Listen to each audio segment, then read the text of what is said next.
Assalomu alaykum hammaga, bizni kuzatib boruvchilar.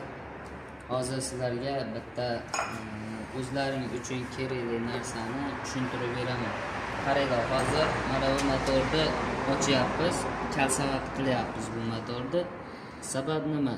Sabab bu motor oldin qilingan, ko'p yurmagan egalari mashinani ko'tarib qo'yishgan. Uyda qolib ketganda motor qilingandan keyin yurmagan bu mashina. Hozir buni kalsavat qilishimizga sabab kalsolab o'tirib, klapni sandiqlari qotib qolgan. Buni sizlarga ko'rsatishimdan maqsad, hozir ko'pchilik motor qo'yib turgan motorlarda ana shu qiladigan ishlaring xato bo'ladi. Agar o'shanaqa motor qo'yadigan bo'lsalaring, обязательно kalsosini, klapni sandigini almashtirib olish kerak.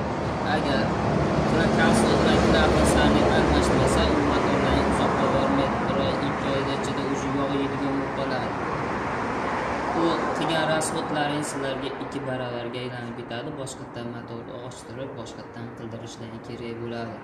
Undan agar 3-4 kun vaqtlaring ketadi, lekin noldan polni motor qilinsa, hamma narsasi yangi bo'lib ketadi. 1 yil, 2 yil minishlaringga qarab 5 yil, 10 yil ham uradi qilgan motorlaring.